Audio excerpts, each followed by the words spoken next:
Et bonjour à tous, bienvenue sur The Money Show, le podcast qui parle d'argent, mais pas que. Les amis, j'espère que vous allez bien et que vous avancez dans vos projets. Moi en forme comme toujours. Ça avance aussi au niveau des travaux de l'ARP. Là je suis dans les enduits de finition pour 2 chambres, donc on va bientôt pouvoir passer la sous-couche et puis peindre derrière, poser les parquets, etc.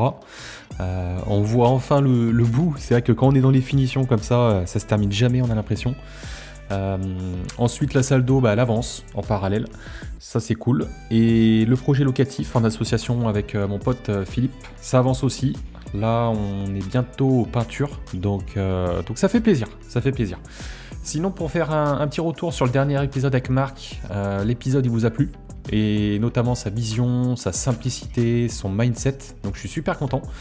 Et je tenais à nouveau à le remercier, Marc, pour sa participation au podcast, et puis je lui souhaite de profiter de son séjour à Bali, parce que là il est à Bali actuellement. Ensuite, pour faire le point sur les plateformes d'écoute, on est toujours à 29 notes sur Spotify, et par contre on a 3 notes de plus sur Apple Podcast, on est à 30 notes, vous avez fait péter les compteurs, donc je suis super content. Il y a même des commentaires qui font vraiment plaisir, puisque sur Apple Podcast on peut poser des commentaires, donc je vous invite à le faire.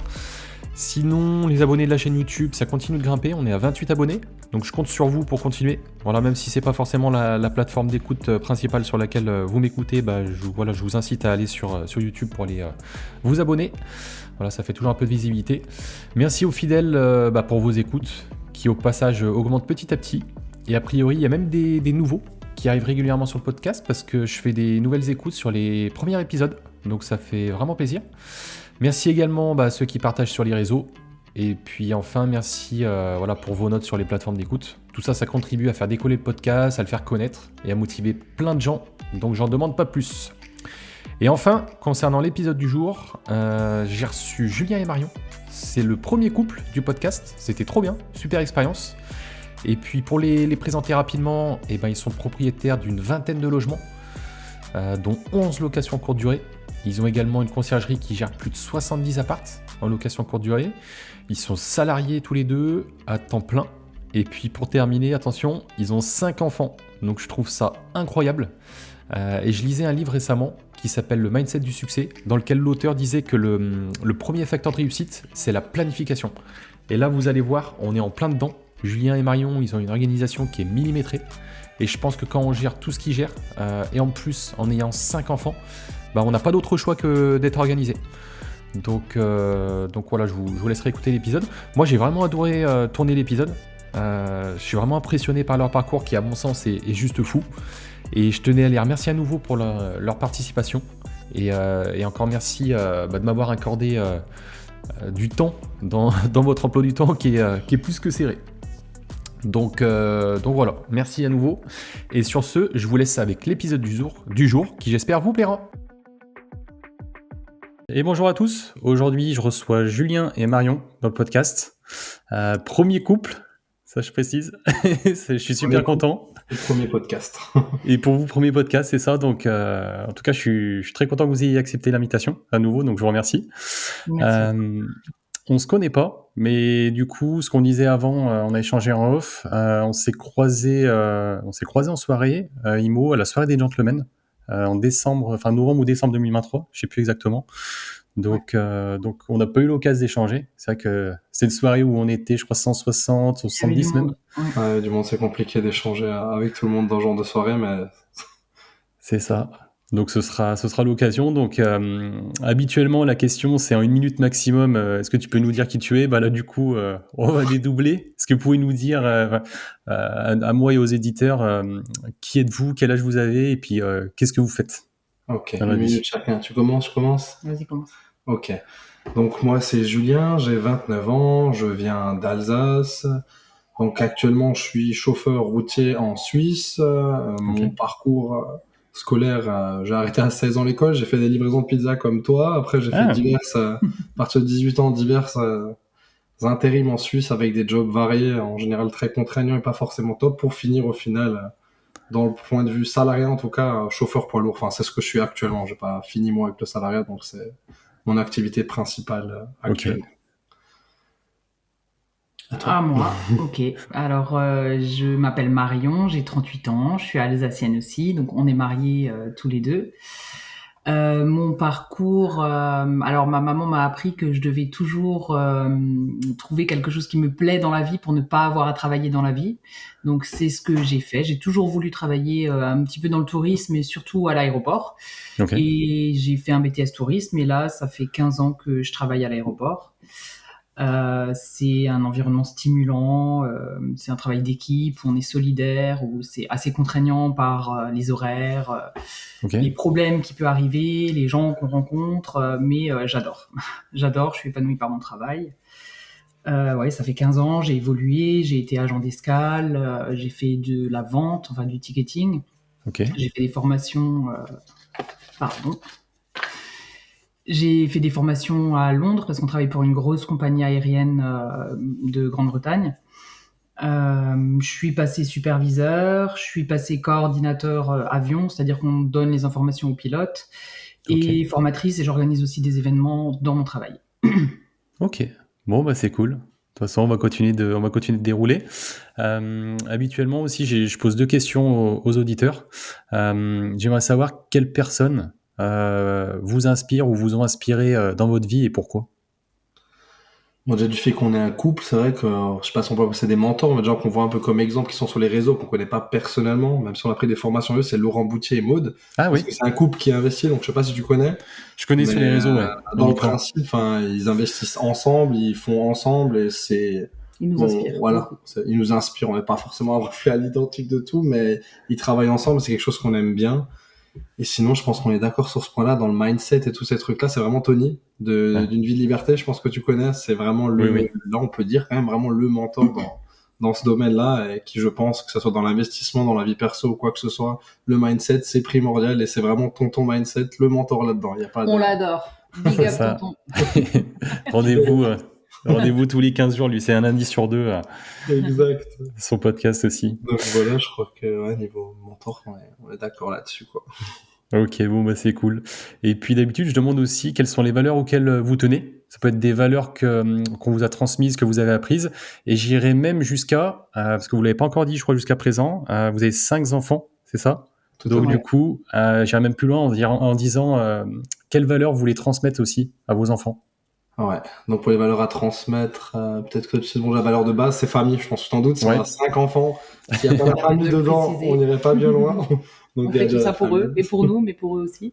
ouais, La valeur du travail, Le on est d'accord travail, hein, là-dessus, dans on est tous les très très alignés là-dessus. des Donc on n'a acharnés de rien sans travail. rien, on travaille, ouais, des acharnés, c'est le terme. Qu'est-ce qu'on avait dit? La résilience et l'adaptation aux différentes situations, parce que les imprévus, c'est vraiment tous les jours, dans notre travail, dans nos Dans investissements, notre vie dans notre privée. conciergerie, dans notre vie privée, il y en a pour tout, il y en a pour tous les goûts. Et ouais, C'est les gros, c'est la les gros résilience, points. l'adaptation, voilà, c'est Et la famille. ok. vraiment... Et la famille. Et travail, du coup, bah, je vois ça de temps en temps sur vos stories parce que des fois, vous faites des journées à rallonge, j'ai l'impression. Comme Ouais. tous les jours. Dans le petit tutoriel, les règles du travail, on respecte pas forcément tout. C'est clair que niveau amplitude, le fait d'avoir plusieurs cordes à notre Casquette. arc, plusieurs casquettes, fait qu'il y a des journées qui sont bien longues. Ok, bon, bah, c'est cool. Du coup, on va continuer.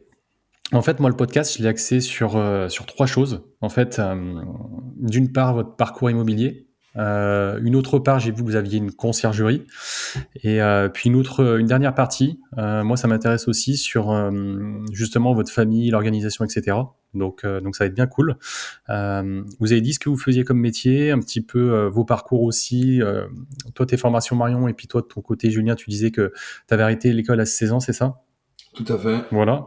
Bon, du coup, vous avez répondu à la question habituelle. Donc, j'aimerais vous demander déjà, pour partir sur l'IMO, pourquoi l'immobilier? Comment Pour vous moi, êtes ça m'a tombé dedans? toujours intéressé. Après, ce qui m'a amené à passer l'action à l'action dans l'immobilier, j'ai un ami à moi, je lui fais un big up, je pense qu'il écoutera le podcast, c'est Sylvain. C'est lui qui m'a organisé, au fait, bon, j'étais déjà intéressé, mais c'est lui qui m'a fait passer à l'action. Donc, l'immobilier, ça m'a toujours intéressé, le fait d'entreprendre et de bâtir, enfin, c'est toujours un truc qui m'a branché, mais lui m'a fait passer à l'action en m'organisant tout simplement toute une journée de visite. Donc cette journée de visite, en fait, enfin, en tant qu'investisseur, tu connais, t'as des Hmm. choses à apprendre. Donc il m'a dit, tu prends cette journée, tu fais les premières visites, t'apprends step by step les questions, les DPE, les copros, les PV d'AG. Du coup, ils m'ont organisé toute une visite, toute une journée de visite, je sais plus combien de visites on a dû faire, peut-être 5, 8. Et à la fin de cette journée de visite, j'ai fait 3 offres. Et sur les 3 offres, il y en a une qui est passée. Donc forcément, de cette première journée de visite, il n'y a pas eu des semaines de prospection, des choses comme ça. Bon, c'était une bonne affaire, hein, pour autant, quand même, vraiment. Mais j'ai acheté un premier studio, donc ce que normalement, pas que tout le monde devrait faire, mais je sais que tout le monde veut immeuble. Donc on est passé par tous les achats, mais j'ai commencé tout simplement, moi en tout cas pour ma part, par un studio. Ok. Donc et après avec toutes les ficelles, un petit truc à rénover, vraiment un truc bien pour prendre la main. Les chiffres, je l'ai acheté 23 000 euros. Ouais. Bon, après, si on parle sur notre parcours immobilier par la suite, c'est des biens que j'ai revendus, mais en tout cas, j'ai commencé par ça, quoi, petit par studio. Marion, ses débuts dans l'immobilier, c'est pas pareil, donc je vais t'expliquer. C'est une RP que j'avais avec mon ex. Ok. On l'avait en résidence principale et quelques temps après, on a décidé de déménager et de la mettre en location. Donc on gérait la location et ensuite on a eu quelques petites complications dont on peut parler aussi aujourd'hui parce que ça fait partie. On s'est séparés et au moment où on s'est séparés, il y a eu des impayés dans cette RP, donc qui était une maison avec des loyers assez chers, un peu plus de 900 euros d'après mes souvenirs. Beaucoup d'impayés, on est allé au tribunal, donc c'était tous les jours toquer à la porte, demander, récupérer 100 euros en liquide, 50 euros en liquide, très très compliqué, personne qui répondait pas, personne malade, en même temps la séparation, donc beaucoup de stress. Le cumul en fait, le cumul déjà de la séparation et puis en plus des impayés. Tout est arrivé en même temps. Mais bon, voilà, j'ai appris et puis c'est ça qui m'a mis mon premier pas dans l'immobilier aussi. Et au final, c'est rigolo parce que c'est ça qui nous a un petit peu impulsé vers la LCD. Parce que du coup, après galère, on a réussi à les faire expulser. On est allé au tribunal, ils sont sortis. Alors je me rappelle plus exactement de l'année parce qu'entre temps on s'est rencontrés, Julien et moi, donc ça coordonnait plus ou moins avec le fait que moi je sorte de mes ennuis et que lui débute l'immobilier. Donc on a vraiment commencé ensemble. Ouais. Ok. Et donc ils sont sortis et on a décidé. Donc après il y avait encore une autre problématique par rapport à l'achat que j'avais fait à la base, qui était un très mauvais achat, taux franc suisse élevé, acheté en euros. Du coup, remboursement énorme Alors, je suis désolée, je suis vraiment pas chiffre. J'ai pas les chiffres. Est-ce que toi, tu les connais peut-être? Non, mais en tout cas, faut se mettre en tête. Je sais pas s'il y a beaucoup de personnes qui écoutent ton podcast qui sont proches des frontières ou qui gagnent de l'argent dans des autres devises. Là, ce qu'il faut comprendre, pour moi, la finalité de l'histoire, peut-être des gens qui partageront pas le même avis, mais quand tu prends un bien dans un pays, toujours le prendre dans la monnaie du pays.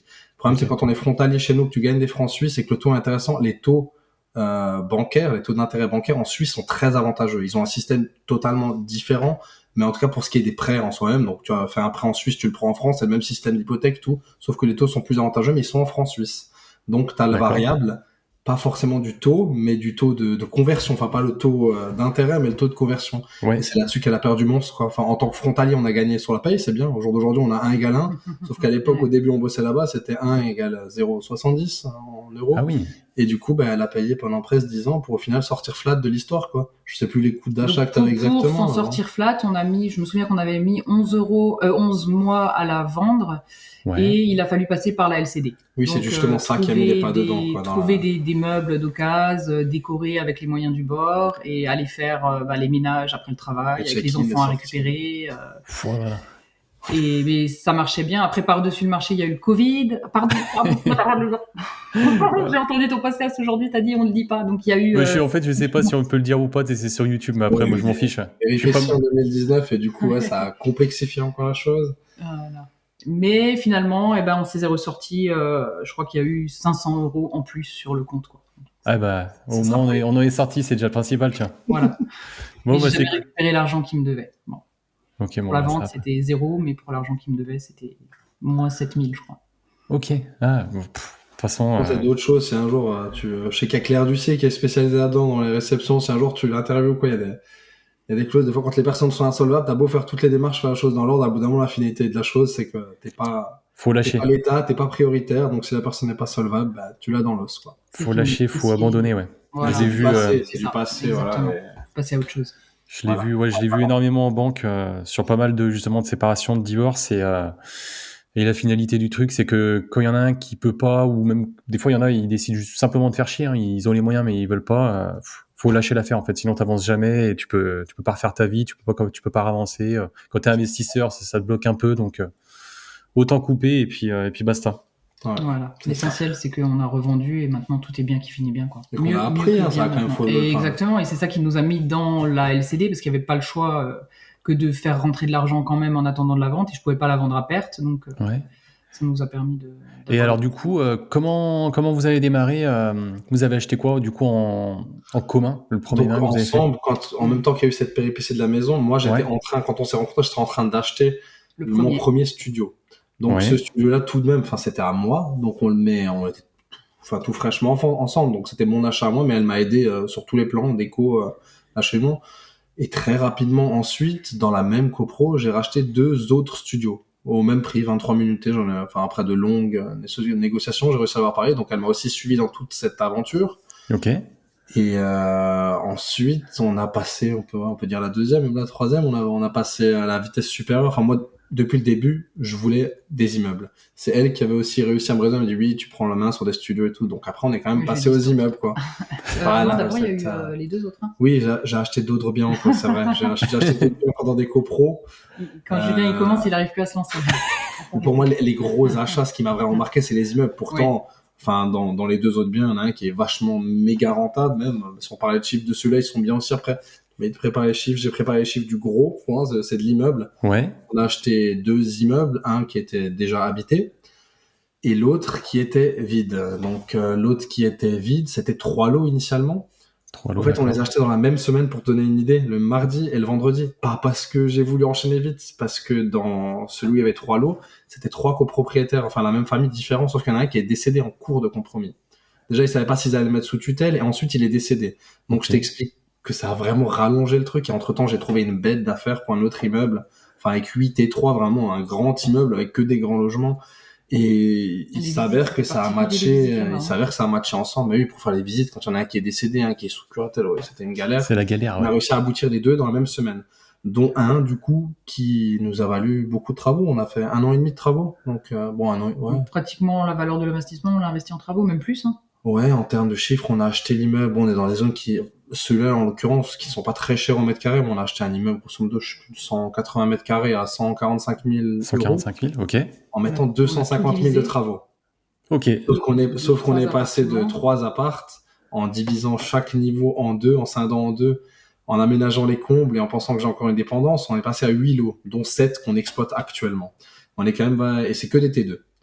La particularité de cet immeuble, enfin, je pense qu'on va pas annoncer un truc de fou, mais quand on fait les chiffres, c'est toujours sur la location meublée, nous en tout cas, ou nue. Mais en l'occurrence, là, on exploite tout en courte durée. Donc tout l'immeuble, type comme un hôtel, tout est automatisé. Ça, c'était pas prévu comme ça à la base. Hein. Non, mais au final, on l'a fait comme ça. Un peu d'étudiants, mais ça marche tellement bien qu'on a laissé. Que vous avez tout lancé. 1 an et demi d'exploitation derrière nous, et franchement, c'est quasiment linéaire toute l'année, vu qu'on est dans un secteur très industriel, avec des gros acteurs comme Alstom, tu la connais, tout ça, et c'est dans ce secteur-là en Franche-Comté qu'ils font les TGV, tout ça, donc ils ont des carnets de commandes pour un paquet d'années. Toutes ces sociétés externes ont besoin de se loger. Donc il y a un gros marché de la LCD, il y a du monde là-bas, mais nous, en tout cas, sur les 7 logements, on marche le feu, hein, franchement. Ouais, vous arrivez à faire des bons taux de remplissage, tout se passe bien. L'équilibre, on n'est pas à des prix de fou parce qu'il y a beaucoup de demandes, mais on fait 1 000 euros de CA par appart, quoi, dans une zone qui est pas méga tendue. Donc tu fais ça x 7, ça fait de CA. Hein, donc l'hiver, il y a des grosses charges d'électricité. La particularité de cet immeuble, c'est qu'on a des bons chiffres, certes, mais on n'est pas des bons chiffres en faisant un ravalement vite fait, un truc comme ça. On a fait de la réno de A à Z, à colonne d'eau, le consuel qui m'a coûté un bras parce que tu passes en pro quand tu crées plus que 3 lots, donc ça a été très long et fastidieux, mais du coup on a vraiment tout qui est neuf. Et du coup c'était une division officielle ou officieuse, pareil au niveau des... Moi, tout ce qu'on fait, en tout cas on le fait de manière officielle, si on en cas de revente ou en cas de quoi que ce soit, et c'est ça qui a fait aussi que le chantier a duré plus longtemps, parce que Enedis, pas à ma grande surprise, parce que j'étais quand même avisé, on le savait, ont été très longs. Et vu qu'on crée beaucoup de lots, la colonne actuelle n'était même plus, enfin c'est même pas, il fallait pas créer des compteurs, il fallait créer une nouvelle colonne parce que les tuyaux, je suis pas spécialiste en électricité, mais la personne qui a fait le calcul de courant, il fallait refaire tout. Donc on a réussi à se piquer, ça a fait on dit toujours de prendre 10% de marge en général, toujours le standard. Sur les travaux, 250 000, tu te mets en tête, il y avait les 10% de marge. Là c'était 25 000 de plus. Et encore après, il avait fallu faire divers trucs, des portes coupe-feu justement où il y avait les colonnes, c'était assez fastidieux, mais on a réussi à tomber dans les clous, et résultat, c'est une division officielle avec que des appartements, enfin officielle. Si je veux créer il y a pas de copro actuellement vu qu'il y a que moi, mais si je veux le faire et vendre quelques lots à la découpe, c'est quelque chose c'est possible, est complètement faisable, quoi. Ok. Et donc les chiffres, on a une équation, 145 plus 205 de travaux, on est à 395 000 avec un taux d'intérêt à l'époque, il me semble, à 1,35, quelque chose comme ça. On a 2100 € de mensualité. Faut le garder celui-là. De CA par mois. Et actuellement, là c'est pour les 7 lots, et je loue un garage. On a un garage atelier à l'extérieur, 50 € par mois. Donc c'est pas fou, sauf que ce garage-là a pour vocation de devenir un logement atypique. Je sais pas exactement quoi, si on peut appeler ça une love room ou comme on aura le temps. Quand on aura le temps, parce que c'est même pas, en vrai, sur ce projet-là, c'est un projet qu'on a acheté en SCI, donc c'est même pas un souci financier, parce qu'on a eu quand même 1 an d'exploitation avec un différé, donc des vrais différés, plus un différé avec 3,5 comme on a au jour d'aujourd'hui. Un différé avec 1%, c'est des vrais différés, quoi. Ouais. Donc les sous, on les aurait dans cette société pour le faire, mais le temps manque. On a d'autres choses, voilà. On s'arrête pas, voilà. Mais donc, la rentabilité, elle peut s'apprécier encore. Et là, exprès pour le podcast, j'ai dit, je vais poser les chiffres, je vais regarder quand même. Et du coup, là, en refaisant tout à 9, et sur 7 lots, on tourne à 18% de renta, quoi. On est sur le LCD, il faut contextualiser. Mais avec le dernier, grosso modo, on a déjà présenté les évacs, les évacs pour l'eau et les animes pour les legs, je veux dire, à 30 000 balles. Je pense que la Love Room, on l'a fait, vu que tout est présenté. Et à ça, tu rajouteras de nouveau, je pense, 1000-1500 de CA par mois. Donc, ça, j'ai pas continué à faire les calculs, mais je pense que ça fait une bonne renta, quoi. On est sur un truc. Ça fait des beaux chiffres. Ok, donc premier immeuble du coup, punaise, en plus vous avez attaqué fort parce que de la division, pareil, compteur d'élec, compteur d'eau, etc. C'est pas du petit immeuble où tu fais juste du petit rafraîchissement, tu changes les huisseries, tu fais de la peinture, etc. Là, c'est carrément c'est du lourd. Et après, il y avait toujours dans les gros travaux, soit il y a des maîtres d'œuvre, soit architectes, soit moi j'ai opté pour un courtier en travaux. J'avais fait pas mal de devis et lui a réussi à me sortir ça. Donc, un courtier en travaux ne fait pas de suivi de chantier, il a pas d'assurance, il s'occupe juste de voir la solvabilité des entreprises et de te mettre en relation. Mais du coup, le suivi de chantier pendant 1 an, pas 1 an et demi exactement, mais bon, c'était moi tous les week-ends, toutes les semaines, qui faisait un rendez-vous hebdomadaire pour voir les avancements, quoi. Donc c'était très formateur du point de vue d'investisseur. Je pense que j'ai vu toutes les galères possibles. Enfin, le consul est une galère monumentale. Les évacs, les trajets, tout ça. En vrai, quand tu pars sur des plateaux, c'est pas ce qu'il y a de plus compliqué, le reste. Quand tu casses vraiment tout, c'est toi qui choisis où tu mets tes colonnes, c'est toi où tu choisis où tu mets tes tableaux. Donc en vrai, le reste, c'est formateur sans être non plus ce qu'il y a de plus complexe, quoi. Quand tu fais beaucoup avec l'existant dans la rénovation, c'est là que c'est compliqué. Là, en vrai, on peut pas assimiler ça à du neuf parce qu'il y avait quand même les murs, mais on a vraiment tout refait. Ouais, tout refait de A à Z. Formateur, cet investissement-là, je pense qu'on a fait voir tellement de toutes les couleurs que et je pense que je suis prêt à affronter tout. Et du coup, tu disais donc dépassement des travaux au niveau de la colonne d'élec, mais est-ce que derrière il y a eu des bonnes ou des moins bonnes surprises au niveau des artisans? Est-ce qu'il y a eu ça peut arriver des fois, des artisans qui désertent ou alors qui dans ce sens-là, non, on a réussi à amener la porte d'entrée, donc elle était commandée, c'est le truc qu'on commandait sur Pologne par un importateur, les fenêtres c'était les mêmes, sauf que la porte c'est le truc vraiment qu'on mettait tout à la fin parce que tous les artisans passent par la porte, ça sert à rien de mettre une porte en début de chantier, quoi. Okay. Et la porte s'est avérée ne pas être comme on le pensait, et bon, on parle d'un facteur à 800 € sur un projet à 250 000, voilà.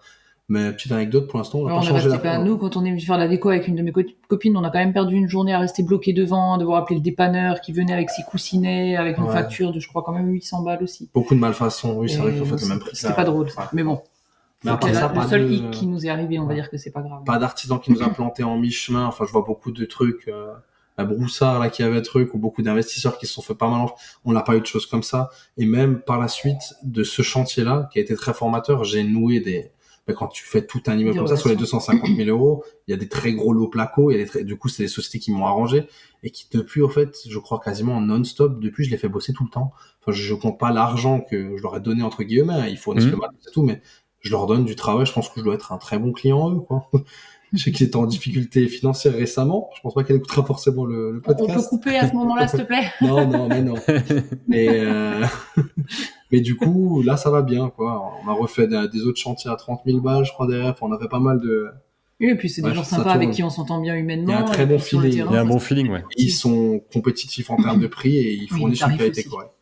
Après, il y a toujours des aléas avec Ils les font même artisans en ils font cours de même la chantier, route, mais hein, pas parce de... ils sont venus sur notre dernier Ouais, chantier, 1h30 de route du ouais, chantier quand même. Donc c'est vrai que c'est c'est sympa, bien de quoi. trouver des artisans. Après, Je ça suis dépend de contente. l'endroit, parce que les derniers chantiers qu'on a eus, ils sont très proches de la frontière suisse. Enfin, ils sont accolés. Je sais pas si tu connais Bâle. Ça dit quelque Ouais. chose, Basel, Bâle. C'est une ville qui a beaucoup d'attrait, mais le problème, c'est que tous les artisans qui se trouvent de l'autre côté de la frontière, je pense que c'est pareil à Genève ou ailleurs, font des prix plus rapprochés des prix suisses que des prix français, quoi. Donc moi, j'ai décidé de continuer à travailler avec des artisans qui étaient peut-être à 1h30 du chantier, mais qui arrivaient à tout de même me sortir des prix plus compétitifs. Et en vrai, ils viennent, il faut venir 5 jours, ils viennent 4 jours, mais ils font des journées à rallonge, et au final, on y arrive, hein, le chantier. Ouais, et puis au final, c'est pas Il plus est mal. Hein. terminé, ce chantier, en l'occurrence. On en C'est le parlera dernier après. qu'on a reçu. Ouais, on en parlera après. Et puis, ce qui est pas plus mal, tu vois, moi j'ai le cas aussi sur un de mes chantiers là où justement les artisans, ils ont à peu près 40-45 minutes de route. Comme tu dis, du coup, quand ils viennent, ils font pas semblant. Ils oublient généralement rien parce que là, ils s'organisent, mais voilà, une organisation de fou.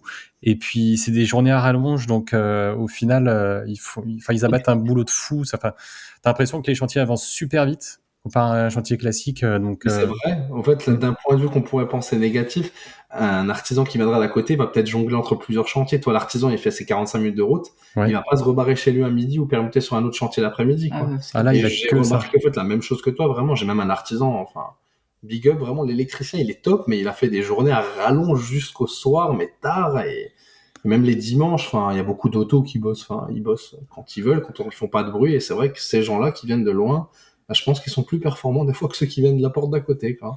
C'est ça, Donc, ouais, exactement. je sais Ok, pas si donc c'est un tips ou quoi, mais en tout cas, prenez pas forcément des artisans de loin, mais il faut pas voir ça comme un point négatif.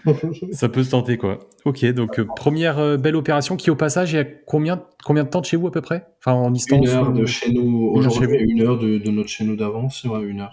Ok, donc 1 heure, donc ok, donc première OP en commun du coup. Et deuxième immeuble, c'est ça? Vous êtes parti sur autre chose? Sur de l'immeuble habité, 100% habité. Donc, t'achètes des chiffres de renta, je pense Avec que, quelques petits problèmes avec Ah, quelques présents. petits, ouais, bon. Les c'est locataires, quand t'as des locataires déjà habitants. Après, quand tu achètes avec des rentabilités intéressantes et que les loyers sont faibles, t'achètes le lot de problèmes qu'il y a derrière. Bien En sûr, général, bien la sûr. Il y a même personne des qui gens qui va, se spécialisent là-dedans, hein. oui, c'est Acheter vrai, les hein. problèmes et revendre. Ouais, t'achètes des problèmes, tu trouves des solutions. Donc ça, c'est vraiment un truc, je pense, qui va nous donner du boulot pour plusieurs années. Depuis qu'on l'a, cet immeuble, c'est aussi 8 logements, sauf que c'est 8 grands logements avec des ok. profils divers, mais surtout social.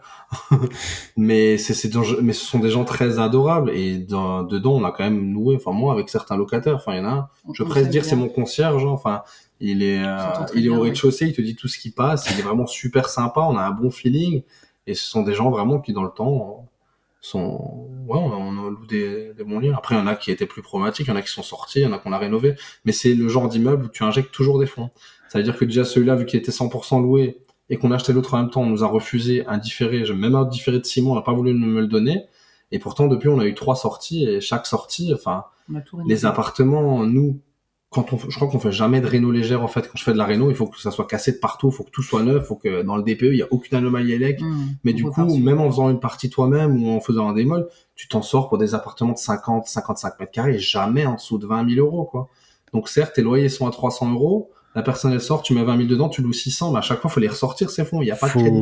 C'est ça, faut avoir les fonds, Donc, faut avoir le moins du sou budget. qui rentre, il ressort une taxe foncière, tac, une petite taxe d'habitation, et c'est un jeu depuis, je pourrais pas dire qu'il nous a, ça fait quoi, 2 ans et demi qu'on l'estime, je peux pas dire qu'il nous a donné moins de boulot que l'autre qu'on a rénové de A à Z, parce que celui-là, c'est au fur et à mesure. Mais on Là, je l'aime passe, bien, on l'aime bien. ouais. Cet immeuble, on l'aime bien parce qu'il est dans un quartier qu'on aime bien et les gens les aiment bien. Derrière une là-bas. université, C'est- vraiment juste en face d'une université. Quand on a été propriétaire, on a fait un petit barbecue pour inviter tout le Ah, monde. trop cool, Et ça. tout le monde, On essaie d'être ouais. les bons propriétaires, tu vois, les propriétaires que t'aimes bien, ouais.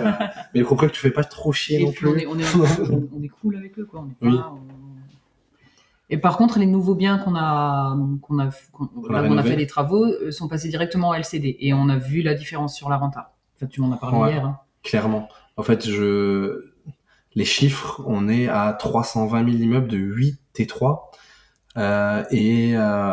Grosso modo, je sais plus, on doit être à un peu, à peu près 2000 euros de mensualité aussi.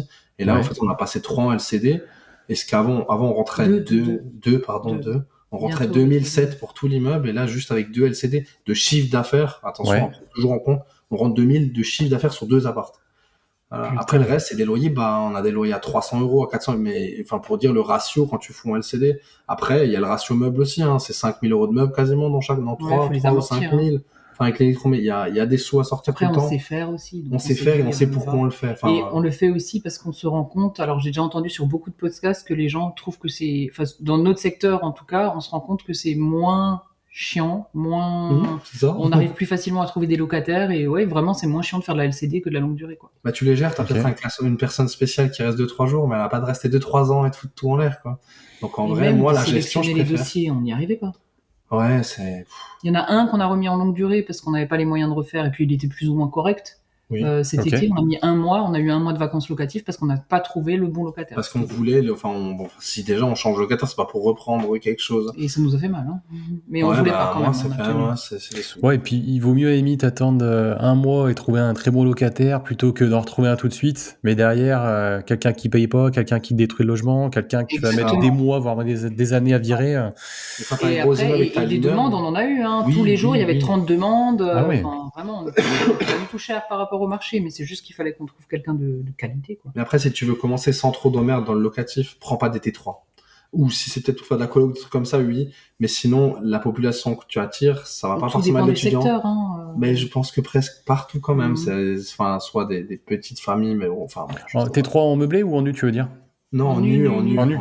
Parce que je sais pas, j'ai jamais essayé. On est sur Mulhouse, hein. Alors, okay. Je sais pas si c'est réputé dans la France entière, mais Mulhouse, c'est quand même populaire. Ouais. Ok, parce que moi j'ai un T3 meublé, et c'est vrai que c'est celui à chaque fois où je mets le plus de temps à relouer. Tu vois, la dernière fois, j'ai mis... alors, attention, j'ai mis 1 semaine. Mais d'habitude... non, mais ce que je veux dire, c'est que les autres, c'était des T2 meublés, à l'époque, quand j'ai loué en location longue durée. Et à chaque fois, en fait, je retrouvais quelqu'un, et c'était même le bordel parce qu'il voulait emménager tout de suite. Alors moi, je leur disais, il sera libre qu'à telle date. Donc en fait, je faisais la sortie tel jour, le matin, je faisais le ménage, etc. Et l'après-midi, je les faisais rentrer. Alors que le T3, j'ai moins de demandes quand même. Je trouve toujours quelqu'un, mais j'ai moins de demandes. Et la dernière fois, ouais, j'ai mis, je crois, une semaine, 10 jours à retrouver quelqu'un, à faire rentrer quelqu'un. Et pourquoi est-ce que tu fais ton T3 en meublé? Pour la fiscalité ou parce qu'en fait, moi, surtout, c'est des T3 en meublé. Est-ce que tu loues ça vraiment beaucoup plus cher qu'un T3 en nu? Eh ben, à l'époque, ouais, c'était pour la fiscalité. Et c'est vrai qu'en termes de montant, c'est quelque chose que je pourrais louer, tu vois, peut-être 420 euros, quelque chose comme ça. Et là, je le loue 625. En gros, je le loue 200 euros plus cher. Il y a quand même c'est quand même aussi... Ouais. Il y a un bon petit gap. Nous, c'est vrai que tous les T3 qu'on a en meublé, ils tournent tous en LCD. Enfin, ceux qu'on a en aménage, c'est vrai que c'est tous de la LCD. Bon, si demain il se passe quelque chose, on est prêt à le mettre en meublé. Je sais qu'ils vont trouver quelqu'un, mais c'est vrai qu'on a plus tendance à faire ça sur les petits lots pour de l'étudiant. C'est vraiment comme ça que je me suis pris la main au début aussi. Vraiment que des T2 étudiants ou des studios étudiants. Niveau gestion, c'est cool. Franchement, c'est cool. T'as du Visal, t'as du Garant, t'as des parents derrière. Visal, la main, c'est top. Visal, c'est top. J'ai découvert ça il y a pas longtemps, justement, en relouant ce T3 là. Visal, tout le monde en parlait. Puis moi, ça faisait des années que je louais. Je disais, allez, je vais tenter. Et en fait, c'est super simple, aussi bien pour lui que pour nous. Et puis en cas de pépin, alors on nous le souhaite pas, mais en cas de pépin, au moins t'es payé. Ceux que je connais qui ont eu des soucis, ils ont pu l'actionner tout de suite et t'es payé tout de suite. Ceux qui ont eu des gros soucis, Thibaut, patron, il a mis dans son podcast et tout, et on a vu les dégâts et c'est pas joli, quoi. Bon, les dégâts couvrent pas ça couvre déjà les impayés. Visal, c'est déjà bien. Après, non, Visal, c'est top. Il y a rien à dire.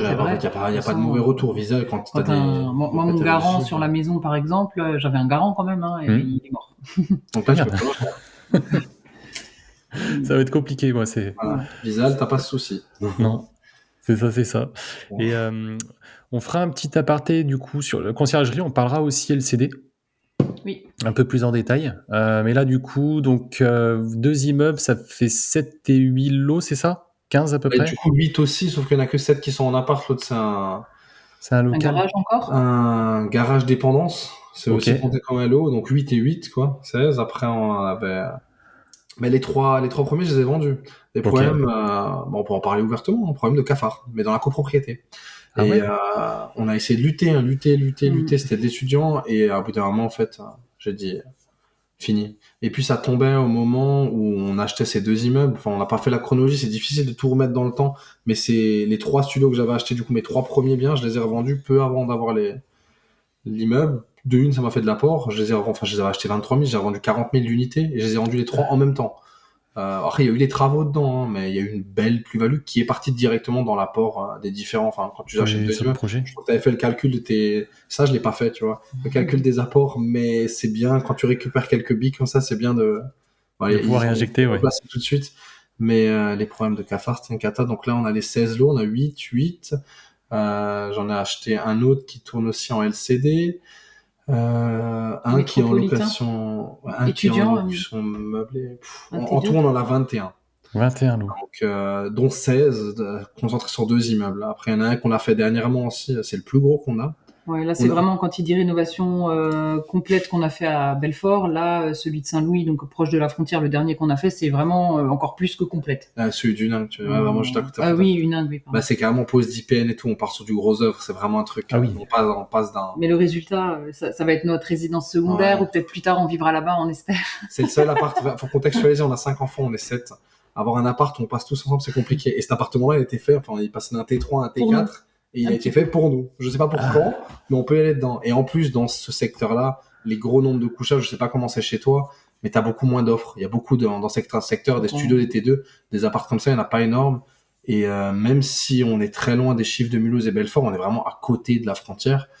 Mais les prix que je l'ai touché et qui m'est revenu à la réno, c'est top. Enfin, je l'ai fait estimer. Moi, j'ai l'habitude, chaque bien que je termine, je le fais toujours estimer.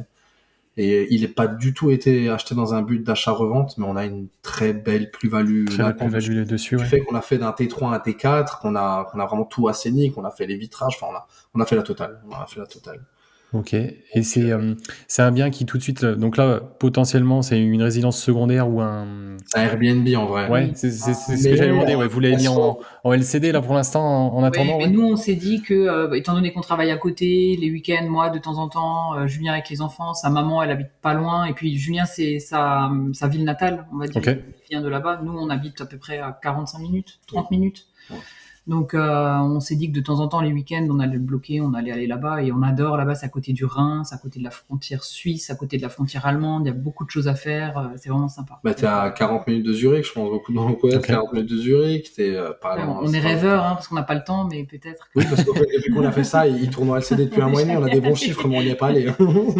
Et un jour, peut-être, on aura du temps libre pour la retraite, ou je ne sais quoi. En tout cas, actuellement, c'est une LCD, mais dans le but ultime, un jour, peut-être d'y aller. Voilà. Il y a un balcon, il y a un garage, il est vraiment bien. En fait, il a tous les points quand tu achètes un bien.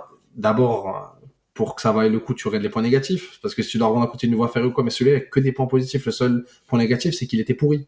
Mais vu que je l'ai refait de A à Z, on est sur un bien de 75 mètres carrés, T4, terrasse de 12 mètres carrés, garage, cave, en plein centre-ville, un arrêt de bus juste en bas qui va à Bâle. À pied en Suisse. C'est les 3 frontières. C'est une ville qui est jointe directement d'un côté de la ville, la Suisse, et de l'autre côté l'Allemagne.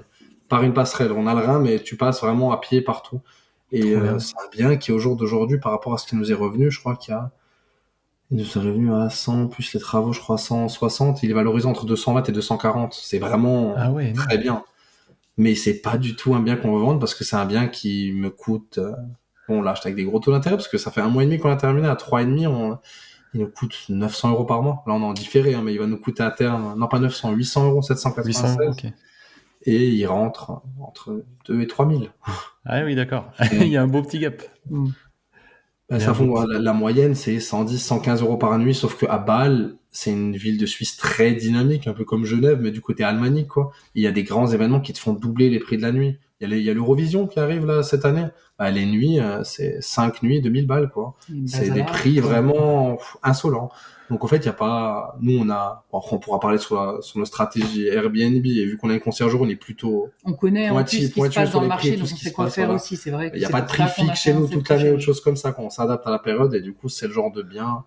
résidence secondaire très actif, on va dire, elle marche bien. Ok. J'ai aucun doute sur son avenir sur le terrain.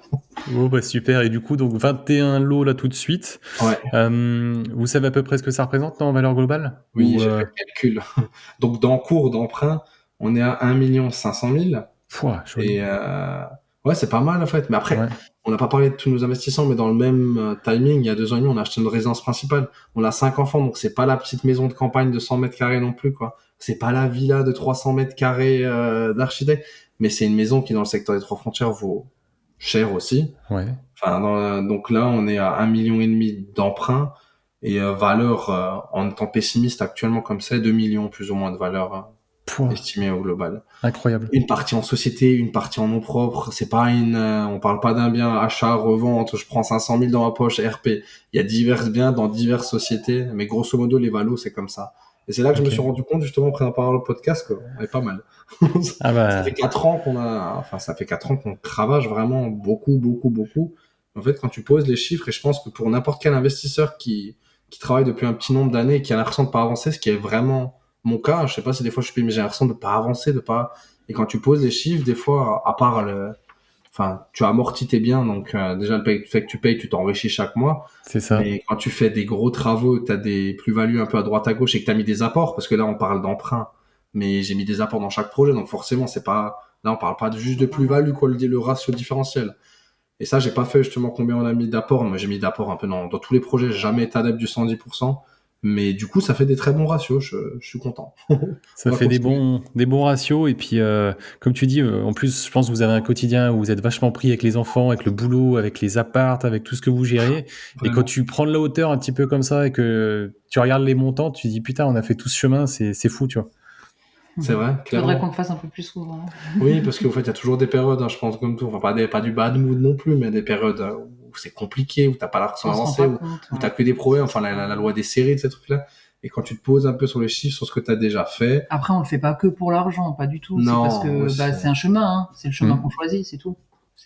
C'est comme ça. On aime travailler, on aime montrer ce qu'on fait, enfin montrer ce qu'on fait, faire Faire. le sentiment du devoir accompli, on va dire, et continuer comme ça. Et on travaille bien en équipe comme ça, donc Cette on sensation aime du ça. devoir accompli quand tu finis alors, toi-même, quand tu fais des finitions, des fois les finitions peuvent durer des semaines, voire des mois quand t'as des gros biens, mais quand t'arrives vraiment au bout du bout, surtout que Marion, je sais pas si elle l'a dit, mais elle l'a pas dit, mais elle a un degré de perfectionnisme vraiment très poussé. Du coup, quand on arrive à un truc fini, en général, on est sur des produits vraiment cool. Quali. Et ça fait plaisir. Franchement, ça fait plaisir. Bon, bah, c'est cool. Et vous êtes toujours en démarche de développement du patrimoine ou là, vous En termes freinez locatifs, Ouais. non. Ah oui. Pas forcément. Après, au cours de tous ces achats, j'ai eu un petit raté. Je sais pas si on peut appeler ça un raté, mais j'ai voulu acheter un bien sans condition suspensive. Ok. Une maison sans condition bancaire, mais une bonne affaire. Donc c'est pour ça que je me suis posé, tu connais, quand tu as des biens vraiment qui valent le coup, voilà, mais quand tu sais pas exactement ce que tu peux emprunter et que tu as encore un bien qui a été en différé, là, celui de Belfort, et qu'il n'y a pas de loyer qui rentre et que c'est que des estimations, aucune banque n'a voulu me suivre. Du coup, j'ai dû tirer les ficelles, crédit conso, si ça, pour l'acheter en cash. Mais alors que le projet, c'était une maison pour diviser, comme on voulait faire, 6 hein, en studios. 6 studios. Ça aurait été Donc, chouette. le prix Centre-ville de de, Mulhouse. ouais, vraiment top. Le prix de la maison par rapport au prix des travaux, enfin, ça matchait pas. Du coup, ça a été, enfin, les studios, je peux pas appeler ça de l'achat-revente parce qu'il y a eu un degré, il y a eu de l'exploitation. Mais ça, j'ai acheté cette maison et Hmm. je l'ai vendue 3 mois plus tard. Alors Ok. vraiment en one shot, quoi. Après, pas marchand de bien dans le sens, j'ai pas eu de frais de notaire réduits, j'ai pas eu une taxation, enfin je sais même pas exactement la taxation sur la plus-value d'un marchand de biens, mais je l'ai vraiment acheté en particulier, mais à chaque catastrophe. Mais j'ai réussi à retomber Après, sur mes pattes. Enfin, c'était aussi un concours de circonstances, c'était pas voulu. non, Ok. c'était pas voulu, mais d'un autre côté, je voulais pas payer les 10% d'indemnité en sortant, parce que 10% de 100 000, c'est 10 000. Ouais. Et alors que tu sais que le bien, tu le payes sous le marché et que tu peux faire quelque chose, donc c'est mon premier achat-revente, on a sorti 30 000, quoi. Ah, c'est 30 joli 000 ça. ouais, mais imposé avec la plus-value 30 des particuliers en 36%. cash.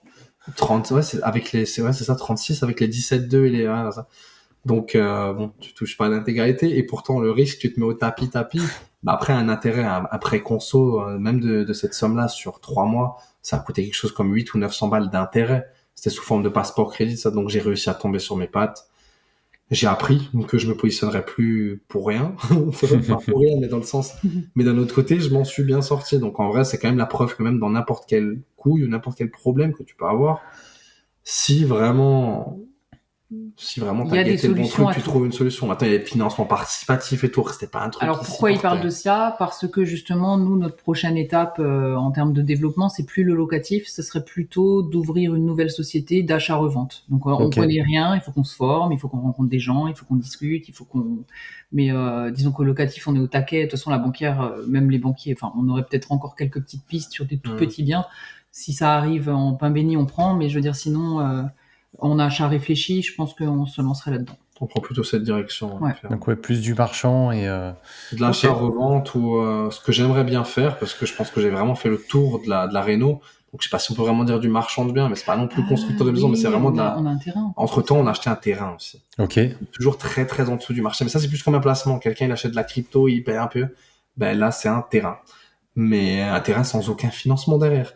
Et il n'est pas viabilisé, mais je sais que le terrain vendu comme ça en l'état, il vaut aussi 20 voire 30 000 de plus. Prisé. Vraiment très prisé au bord de l'autoroute. C'est pas un vendeur comme ça, vraiment très proche d'un axe autoroutier qui t'amène à la frontière suisse. Et c'est là-bas, j'aimerais faire 2 maisons jumelées. Et le projet, il est plus que viable, mais bon, il faut trouver une banque, quoi. Il y a 100 000 de foncier, même en autoconstruction. Mais du coup, se lancer dans la construction neuve plutôt que de la réno. Apparemment, Ouais. c'est beaucoup plus simple. Tout le monde nous dit, tu verras, tu retourneras plus jamais vers la réno si tu fais de la construction neuve. À voir, hein. Ça ouais, se tente. c'est Tony, hein. Tony, il adore la construction. Il a que ses lots sont que du récent maintenant, c'est quasiment que du neuf. C'est ça, c'est que du neuf. Et là, j'ai un copain justement avec qui on a participé à un des séminaires des gentlemen. Je sais pas si vous en avez déjà entendu parler. Antoine, il a fait le séminaire BM. moto. Antoine Non, pas Antoine BM. Antoine, il est médecin. Franchement, il est atypique. Il est médecin. Il mesure plus de 2 mètres. C'est une brute. Il fait genre 120 kilos. Il roule en Harley. Et lui, en fait, il est parti sur. Donc, il a fait une réno. Je sais plus. Il avait acheté des lots pour faire. Il a fait de la RP. Il est passé d'une maison à l'autre. J'ai écouté le podcast. Voilà, exactement. En fait, il avait fait de la réno d'un côté, et en fait, de l'autre côté, il a fait 2 RP. Il a fait une maison jumelée. Il a vécu dans une. Il l'a revendue, donc exonération. Il est allé dans la maison d'à côté. Ah oui, j'ai plein de collègues qui font ça aussi. Et là, il est passé dans la même. Sur le même terrain, il change de maison. Ouais, c'est ça. Et du coup, il avait les parcelles qui étaient à côté. Je crois qu'il a divisé. Il a fait sa première RP. Alors, médecin, donc en plus, il fait des horaires de barjo lui aussi de son côté. Ah ouais, et il était sur les chantiers tous les soirs pour vérifier parce que il a vraiment. C'est lui qui a dirigé tout le chantier. Donc, il avait des artisans pour tout faire, mais par contre, c'est lui qui coordonnait, c'est lui qui achetait le matos à droite à gauche pour poncer au maximum sur les matériaux. Il a revendu sa première RP. Il a fait une belle plus-value. Et là, du coup, il est dans la deuxième RP. Magnifique. Et il adore le neuf, il adore la construction. Alors, sur le moment, je suis pas sûr qu'il dirait qu'il aime ça, parce que sur le moment, on échangeait à cette période-là et il disait j'en peux plus de ces maisons de merde, ça me casse les couilles, il y a trop de taf et tout. Il faisait des journées de malade, mais je pense que quand il voyait les chiffres derrière, c'est joli, tu vois. Mais le foncier, quand il vaut cher, en fait, la construction que tu construis à Paris, à Lyon, en Alsace, le mètre carré à la construction, il variera pas grand-chose, le coût en tout cas. Alors qu'à la revente, moi, les ratios que je faisais, sans prendre sur des prix tendus, mais si tu fais sur un prix au mètre carré qui te revient à 2000 € à faire et que tu revends 3005 du mètre, t'as des maisons de 100 mètres carrés, 150 000, quoi, que tu sors par maison. Et les gens en maison jumelée demandent pas des terrains énormes. Donc, en ayant cet acheminement-là, c'est un placement, déjà, c'est liquide, un terrain, je pense que ça se vend vraiment bien, même au jour d'aujourd'hui, quand il est bien placé. Donc, je sais que si vraiment il y a un truc qui vaut le coup, quoi, je peux le vendre direct. Mais d'un autre côté, je pense que c'est du pain béni le jour où j'arrive à avoir un crédit pour y aller, quoi. Pour financer ça. Donc, ça, le temps nous le dira, et à l'avenir, je te dirai si c'est mieux la construction neuve ou la réno. En tout cas, j'ai aucune expérience en construction neuve, mais mon papa est maçon de métier. Il l'est plus maintenant. Mais du coup, j'ai sur qui compter, quoi, entre guillemets, et puis j'ai de l'expérience quand même sur la réno, mais on va y arriver, genre, j'ai pas de doute. Ce sera juste la banque de suivre à ce moment-là. Voilà. Vu qu'on a pas mal d'autres projets encore actuellement sur le feu, on va laisser traîner ça un peu. Parce que là, vous avez encore des apparts en réno, ouais? Ouais, on a acheté... on le dira après, on en parlera. On a une conciergerie. On enchaîne sur la conciergerie, après on peut-être. Ouais, voilà. Et les feux gaz. Des bureaux. On enchaîne sur la conciergerie, du coup. Alors, la conciergerie, ça vient de moi. Donc, c'était dans la période bip, pour ne pas dire le mot. Donc, moi, j'ai cru qu'à un moment, j'ai quand même un petit peu flippé. J'ai cru vraiment que j'allais perdre mon emploi. Je suis désolée si mes chefs m'écoutent.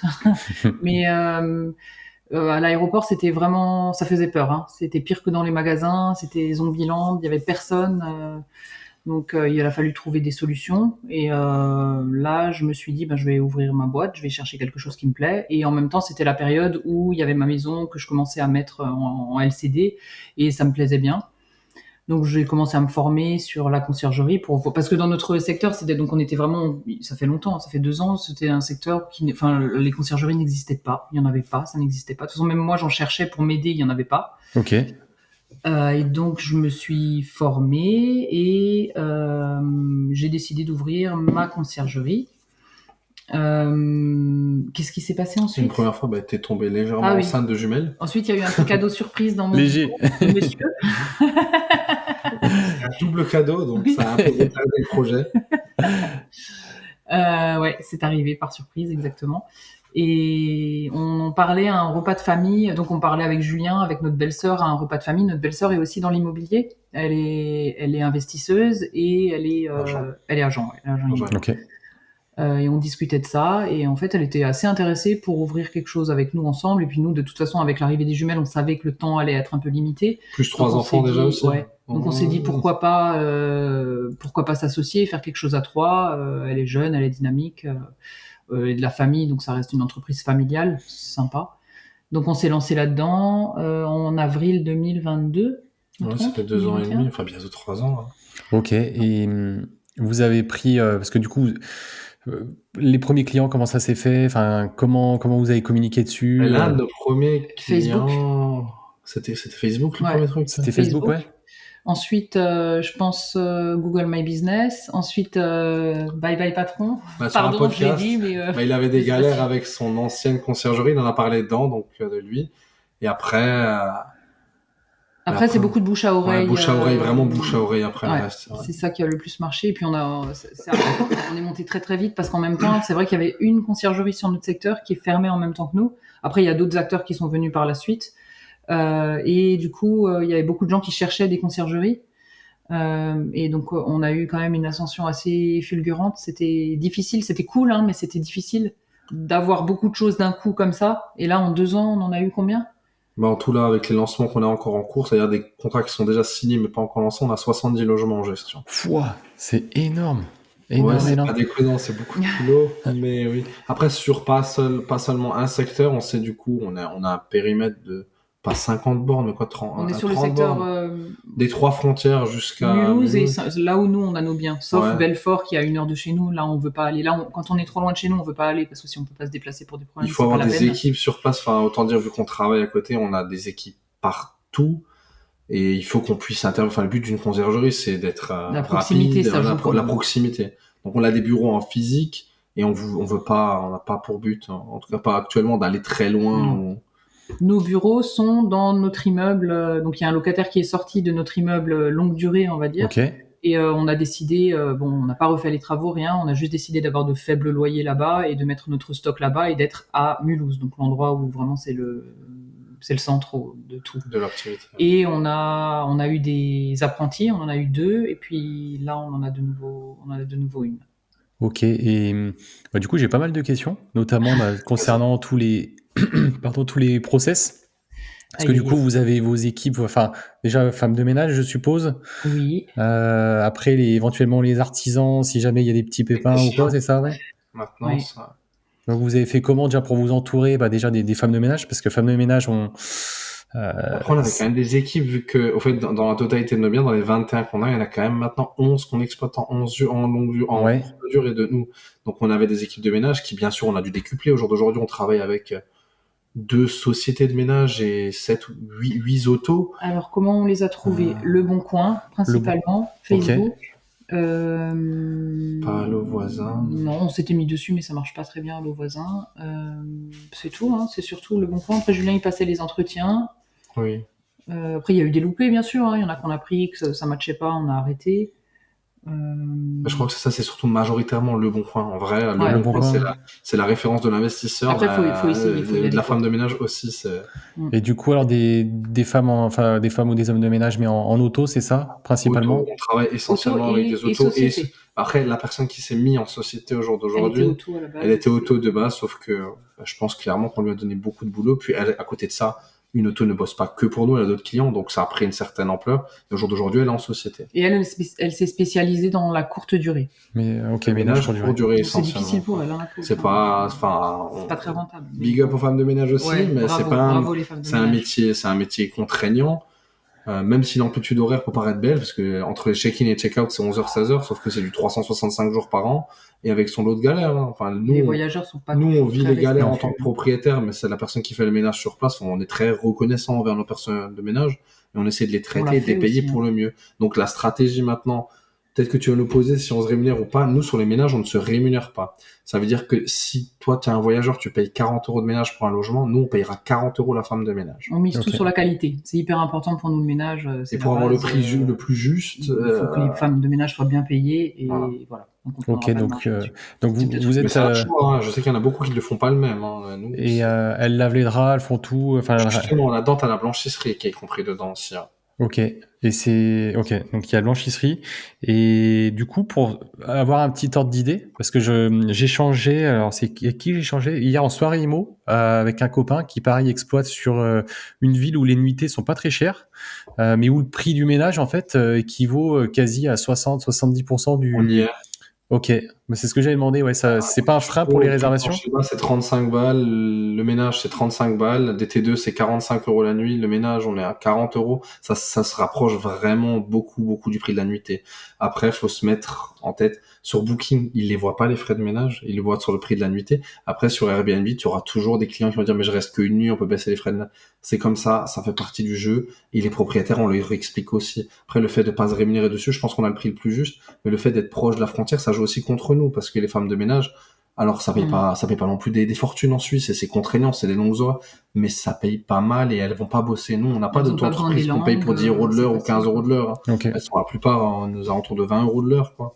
Qui, je pense, est un ratio correct dans quasiment n'importe quel secteur de France, quoi. C'est 20 à 25 euros, c'est bien payé. Mais nous, derrière ça, on s'attend vraiment à un truc impeccable. Ce sont nos yeux sur place, même si on fait des checks et tout, des checks ménage, ce sont vraiment elles qui sont en première ligne, quoi. Donc on essaie d'être le plus cool possible, enfin, faut qu'elles fournissent le travail pour lequel on les paye, et nous, on essaie de les payer au mieux. Ok. Après, par rapport à notre business plan, qu'on essaie de faire évoluer tout le temps, parce que la conciergerie, on gagne pas énormément d'argent quand même, faut pas se mentir. On cherche à gratter un petit peu à gauche, à droite. On est en train d'évaluer actuellement, enfin, on est en train de, comment on peut dire, de regarder pour travailler avec une blanchisserie parce que on commence à avoir un beau volume et que ça peut valoir le coup. Et peut-être qu'à un moment, on pourra garder juste la partie ménage des femmes de ménage et prendre la blanchisserie à part. Ok. Au moins, on aura tout le temps des draps nickel, il n'y aura plus jamais de problème de draps, parce que c'est vrai que les draps, ça s'abîme. Nous, c'est les propriétaires qui les achètent. S'il y a des taches sur les draps, les femmes de ménage doivent être très attentives. Une tache de sang qui part pas, elles doivent nous le signaler. On déclare un litige, c'est contraignant, c'est chronophage. Alors oui, ok, on va avoir le litige, mais derrière, il va falloir remplacer le drap, facturer le propriétaire, etc. Donc on est en train de regarder pour une solution blanchisserie et pourquoi pas derrière peut-être se marger un peu plus, quoi. Ok. Ouais, et puis blanchisserie, du coup, là, vous commencez à avoir de la force de frappe, Gros parce que si volume. vous gérez 70 logements, les vôtres en plus, c'est ça, ou 70, les vôtres compris? Non, dans les 70, il y a les neutres Il y a aussi, les vôtres, ouais. je les Donc, compte dedans. ok. Donc on est Donc, à ouais. 70 en tout, et on a aussi des logements avec des grosses capacités de couchage. J'ai pas fait le ratio, j'ai pas prévu, mais on n'a pas, au jour d'aujourd'hui, on a de moins en moins de studios, voire quasiment pas. Et c'est beaucoup de grands, donc enfin en termes de couchage, on devient intéressant pour une blanchisserie, quoi. On n'est plus la personne, le particulier qui vient pour 3 jeux de drap d'un logement 4 Donc on personnes, peut quoi. On négocier les a, tarifs, quoi. voilà. Ok. Donc on est de toute façon, la conciergerie était en Perpétuel. perpétuelle évolution des process, tout ça, et le prochain process, je pense à Ce sera revoir, ça, c'est ouais. peut-être la partie blanchisserie, quoi. Donc, Ok. on fait des devis, on regarde à droite, à gauche, on s'organise et on verra ça par la suite. Ok, donc ouais, pas mal de choses à gérer du coup. Et puis c'est donc mince, qu'est-ce que j'allais vous demander? Ouais, pareil, vous parliez tout à l'heure, tout ce qui était aussi ajustement des tarifs. Price Labs. Ok. Price Labs plus Julien. Price Plus Labs Julien, plus ouais. moi, oui. Moi, je suis le Ok. C'est suppléant de important. Price Labs. Non, Price Labs, c'est bien. Price Labs, c'est Pour les peut-être ton ami. périodes, Price Labs, c'est mon ami et moi, je suis son assistant. C'est bien quand tu programmes des prix, mais dans la réalité des choses, il faut quand même, enfin, ce sont des algorithmes qui font ça. Donc, allez, pour les prix à la hausse, ça le fait bien, je trouve. Après, des fois, il nécessite que tu fasses des prix à la baisse. Ok. Malgré que les propriétaires veulent pas forcément, à bout d'un moment, en fait, louer 2 balles de plus la nuit et pas louer pendant 5 nuits, ou louer 2 euros de moins, mais les louer, c'est 5 nuits. Enfin, les calculs sont vite faits, quoi. Donc moi, je suis derrière à faire quasi quotidiennement. Moi, je me réveille tôt le matin, je fais les dispatchs des ménages, même si on a un channel manager, parce que On veut être sûr que on ce veut soit être fait, qu'il n'y a sûr. pas Donc, ça veut doublon. dire il y a double, enfin, forcément, avec ce nombre de lots, on a un channel manager, mais derrière ça, moi, je fais les checks ménages, j'envoie aux femmes de ménage et je fais les checks des prix. C'est-à-dire, je regarde les calendriers, j'adapte les prix, mais On va être l'outil sûr de que- référence là-dedans, c'est Pricelab, pour nous. qui, pour avoir testé, je pense vraiment, enfin, je sais qu'il y a différents acteurs sur le marché, Pricelab, pour moi, je trouve que c'est le top. C'est le meilleur. Rapport Ouais. qualité-prix, c'est bon et on peut faire beaucoup de choses. Même nous, malheureusement, on n'est pas, Oui, on tu n'a peux pas- on prend pousser pas en le temps plus les d'être process formé normales, quoi. complètement, mais il y a beaucoup plus de choses qu'on ne sait le faire. Mais en tout cas, Price Labs plus Julien, on a des bons prix, on a des bons taux de remplissage. Venez chez nous à la bonne sonnette, n'hésitez pas. C'est ça, oui. En plus, on n'en a même pas parlé, le nom de la conciergerie, du coup. À la bonne sonnette. À la bonne sonnette. Du coup, n'hésitez pas à chercher ça sur les réseaux. Et du coup, si vous voulez même redonner un petit peu le secteur, si jamais il y a des gens qui veulent vous contacter pour. Yes. Mulhouse, Saint-Louis, Ok. Le Saint-Louis Alsace. alentour, voilà, Alsace, Sud-Alsace. Ok. Et j'allais continuer justement sur cette partie LCD, conciergerie. Ce qui fait aussi que les réservations, on en a de plus en plus, ou en tout cas qu'on ait pas mal de réservations, c'est les commentaires et les notes clients. Vous faites comment, vous, pour essayer d'optimiser un petit peu les notes reçues, que ce soit sur C'est Airbnb, une sur mission Booking? du quotidien, donc les C'est messages, l'humain, hein. voilà, c'est On de reste l'humain, sur voilà. l'humain, on fait pas de Les l'automatique. Alors messages si, automatiques c'est ne aidé font par pas tout. l'automatique. Ne font pas tout. On se fait beaucoup aider par l'IA, mais c'est toujours, nous, on le prend toujours en aide, en assistant. Enfin, je pense que beaucoup de gens le font comme ça. En tout cas, on se fera jamais remplacer, nous, parce que c'est comme ça pour notre mental. Donc alors soit moi qui suis responsable des opérations dans la conciergerie, parce que c'est vrai qu'on n'a pas parlé de nos rôles. Ouais, vos rôles, ouais, aussi, ouais. Donc en tout cas dans la conciergerie, moi je suis responsable des opérations. Julien est responsable des femmes de ménage et des tarifs. Ok. Et, oui, et des techniciens. Et des c'est vrai, maintenances, quoi. Et Manon, notre belle-sœur, est responsable des prospects, des nouveaux clients et de tout l'aspect commercial et publicitaire. Marketing. Ok. Alors on essaye de se départager les tâches, mais au quotidien, tout le monde fait un peu de tout. Faut être polyvalent dans une boîte, voilà. quoi, mais chacun a toujours son point. Voilà. Le plus doué, quoi. Ouais. Et on fait un week-end d'astreinte, un week-end sur 3, comme ça nous permet de souffler aussi un petit peu et on se permet de prendre des vacances 5 semaines dans l'année, quoi. Enfin, Et dans les faits, on est quand même dispo 7 sur 7, quoi. Voilà. On a quelqu'un au bureau, il y a nous, donc c'est le but d'une conciergerie, contrairement à un gestionnaire locatif classique. Donc nous, il y a de l'humain et il y a du 7 sur 7. Pas du 24-24, on s'y rapproche. Hein. Marion finit très tard, moi je me réveille très tôt. Je pense qu'on a une très bonne amplitude horaire quand même, au niveau des clients. On est dispo. Ouais. Bon, après, on parlera de compartimenter notre vie, mais ça sera peut-être dans les tips et dans nos conseils. Donc, pour revenir aux commentaires clients, tous les jours, donc on a des messages automatiques qui partent en demandant de laisser un bon commentaire, s'ils ont aimé leur voyage, s'il vous plaît 5 étoiles parce que ça compte beaucoup, enfin blablabla. Et derrière, on a alors moi ou notre apprentie quand elle est au bureau, qui va travailler, qui va demander est-ce que ça s'est bien passé, oui, non, analyser ce qui s'est bien passé ou pas, et derrière demander, enfin vraiment aller chercher le 5 étoiles. Ça, c'est pour la conciergerie. Pour nos apparts perso, c'est Julien qui le fait, il le fait très bien. On est super heureuse depuis longtemps, on a des 34 secondes de délai pour les réponses. Non, on est... Et ça va. Ça va. Après, sur 70 biens, on peut pas dire qu'on est 5 étoiles partout. De toute façon, c'est vraiment mais être très, super très haute avec beaucoup de biens, c'est compliqué et on l'est. Et c'est vraiment compliqué. Avec un appartement, tu peux. Après, quand on a plusieurs. Ouais, c'est difficile. Dans la masse, de toute façon, moi je le vois. Faut pas prendre les choses pour soi, en fait. Faut jamais prendre les choses pour soi. S'aider au maximum de l'IA quand on a un problème de réponse et penser aussi que la personne qui va lire le commentaire, c'est la personne. On s'en fiche en fait de la personne qui a écrit le commentaire, c'est surtout la personne qui va vouloir réserver l'appartement. Il faut surtout se mentaliser là-dessus et répondre à tous les commentaires. Donc pour le référencement, écrire des commentaires, demander des commentaires, même pas forcément même si c'est des 4 étoiles, avoir un maximum de commentaires, c'est important. Avoir un maximum de trafic toujours sur la page et tout ça, et répondre aux commentaires aussi. Même si c'est merci, super, répondre à tous les commentaires. Donc ça, c'est vraiment un travail très chronophage de tous les jours. Un travail du quotidien. Tu vois, ça, je savais pas. Tu vois, c'est vrai que moi, les commentaires, tu vois, je demande un commentaire et ça marche plutôt bien. Après, tu réponds pas à ce commentaire, forcément. Jamais. J'ai jamais répondu, toi. Même quand il est négatif? Enfin, non, s'il y a un commentaire négatif non plus. Je t'avoue que la plus basse note que j'ai dû avoir, c'était peut-être Alors sur Airbnb, peut-être une fois un 3, et sinon les plus basses notes c'est des 4. Et les 4, Ouais. les clients me mettent que c'est tip top et j'ai un 4. Donc tu vois, Ok, donc Oui, oui, ça arrive, t'as ça pas nous arrive forcément à te aussi tous les justifier de jours. quelque chose, ou à Voilà. t'excuser de quoi que ce soit, quoi. Ouais. et je t'avoue que moi j'attache plus d'importance à, parce que ça marche mieux aussi sur mon secteur, à Airbnb qu'à Booking. Parce que Booking, j'ai un appart où quand je l'avais lancé au tout début, j'avais des soucis au niveau de la prise antenne télé. Et j'étais tombé pas de bol les deux premiers clients, j'étais tombé sur des personnes qui avaient 75 ans, qui savaient pas allumer la plaque de cuisson, qui savaient pas ci, qui savaient pas ça. Ils m'appelaient, j'étais réactif, etc. Et au final, je crois que j'ai eu un 3 ou 4 sur 10.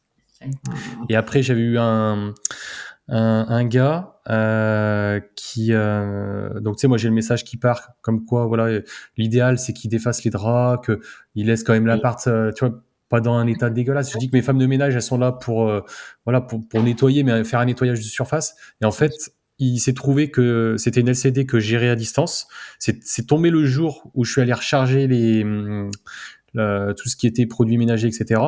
Et c'est moi qui suis tombé sur l'appart. Et en fait, c'était une porcherie, le mec, irrespect complet. Sauf que le truc à pas faire, et on apprend avec l'expérience, moi je me suis emballé, je l'ai appelé, je l'ai insulté, j'ai dit que c'était de l'irrespect complet. Et j'ai déclaré par contre un sinistre sur Booking. Et je pensais pas, mais il a quand même pu me noter. Et du coup, j'avais eu peut-être un 2 ou 3 sur 10 où il avait mis que je m'étais emporté et tout. C'est ingrat les commentaires, parce qu'en vrai, souvent ça peut être légitime du point de vue, mais tant qu'ils respectent leur politique qui est ce qu'elle est, hein, on la connaît à force leur politique, mais c'est difficile à part quand c'est vraiment justifié. Après, il faut vraiment pas la prendre personnellement, il faut vraiment la prendre commercialement. Il faut vraiment prendre ça comme un business. C'est pas toi, c'est ton appartement, et les gens, il y a des gens de. Le problème, c'est que c'est son appart. Quand c'est ton appart, peut-être que t'as pas, Ouais. peut-être qu'aujourd'hui tu Bah, faut réagirais prendre du pas recul, pareil en fait. qu'avant. Oui. Mais c'est vrai que c'est compliqué. Enfin, c'est pas un job facile, mais faut prendre sur soi. Et... Bah, On a mis du temps aussi. Hein. Au début, la première fête que j'ai eue dans la maison, il y avait une discothèque. Je suis passée à côté, il y avait des lumières, des gens qui passaient avec des verres. Oh là là. Le lendemain matin, confetti partout. Ben voilà. Ouais, les anecdotes, on pourrait en faire tout un podcast entier dessus. Mais c'est vrai qu'il faut savoir réagir de manière pro. Et ça veut pas dire tout laisser passer, mais bon. Bah après, on est que des humains. Hein. C'est vrai que. Oui, c'est ça. Tu peux pas, au bout d'un moment, t'emmagasines, t'as le perso, t'as le boulot, t'as ci, t'as ça, et moi, ça m'est arrivé. Hein. Ça nous arrive tous.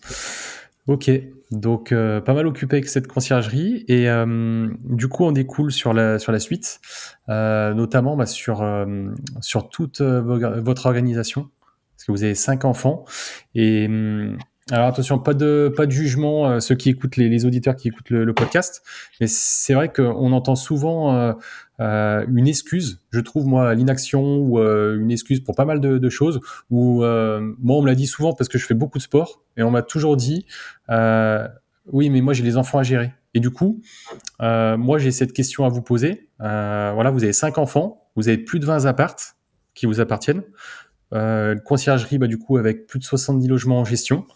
Vous jonglez du coup avec votre rôle de parent, votre rôle d'investisseur, d'entrepreneur, de salarié. Je compléterai même aussi avec votre rôle de couple. Vous faites comment, en fait? Comment vous vous organisez? Là, tu le vois pas forcément sur la vidéo, mais il y a du planning, Marianne. Bon, on pourra pas l'entendre dans le podcast. Ah oui. Non, alors c'est une organisation. Non, alors il y a une partie organisation. C'est sûr que le 30 du mois d'avant, il y a le mois d'après qui est organisé, mais comme n'importe quel entrepreneur, je pense que les gens, à un moment, on s'organisait même à la semaine pour être sûr de rien louper. Ça, c'est un peu comme tous les entrepreneurs, c'est normal. Hein. Sauf que du coup, dans notre planning, il y a la partie enfant, la partie travail. Enfin, il y a le privé, toutes les parties qui sont dedans. Après, l'organisation est la même. Moi, ce que j'aimerais partager, surtout, pour moi, le plus important, donc en dehors de la partie gestion du temps, organisation, que ça, beaucoup de gens peuvent faire, c'est la partie compartimentée. Ok. Donc en fait, moi personnellement, Julien aussi, la plupart du temps, on a appris aussi en couple, hein, c'est pas venu tout de suite. Il y a souvent des moments où on était en famille, on était sur le téléphone en train de répondre, et puis au bout d'un moment, on s'est dit non, ça peut plus durer, il faut qu'on trouve une solution. Donc quand je suis au travail, bon, ça a toujours été le cas, mais je coupe de tout le reste et je compartimente. Même parfois, Julien, il m'écrit, il sait que je suis au travail, donc je vais pas répondre parce que je suis à fond dans mon travail. C'est vrai que mon travail, il est prenant, j'ai beaucoup de responsabilités, j'ai beaucoup de choses à faire. je coupe. Ensuite, je sais que je vais avoir un moment où je vais être à la maison avec ma famille. Bah, c'est pareil, il n'y a personne d'autre qui pourra me joindre. Je serai à la maison avec ma famille, en train de profiter de ma famille. Et c'est comme ça. Et maintenant, Julien aussi. Hein.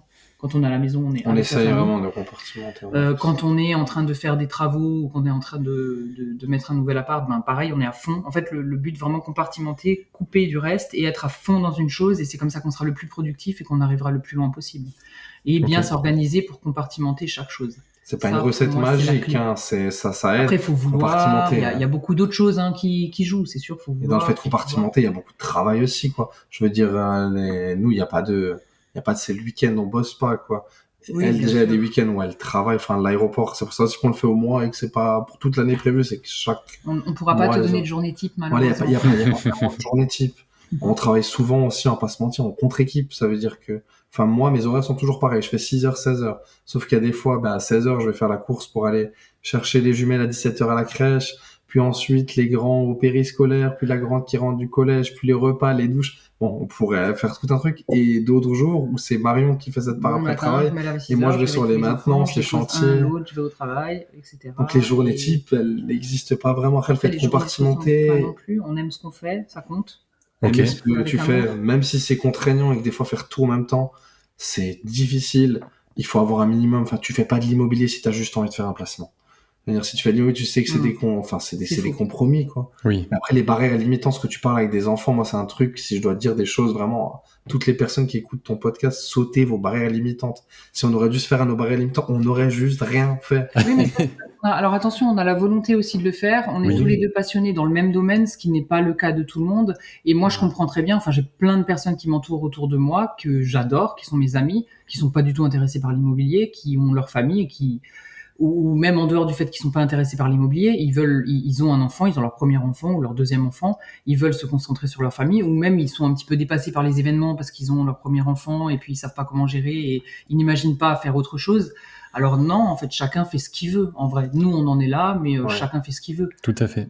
Ou certains couples où ils sont pas synchro. Moi, je suis vraiment content d'avoir rencontré Marion parce qu'on est synchro là-dessus. Si t'es un couple que toi, tu kiffes l'immobilier, mais que ta femme, elle ça kiffe aussi. pas ou qu'elle ne cautionne même pas que tu le sois, c'est pas forcément que t'iras moins vite ou quoi. C'est qu'à bout d'un moment, t'iras pas tout court, quoi. C'est soit ton couple qui va sauter, soit nous, on arrive à trouver une certaine synergie. Mais du fait qu'on est très complémentaires. Alors, on n'est pas pareil, mais on est complémentaires, quoi. Même là, on parlait dans la conciergerie des tâches, dans l'investissement locatif, on a chacun nos tâches. Marion, elle fera jamais de la prospection, c'est pas elle qui va me dire, regarde, j'ai trouvé ça, ici. C'est moi.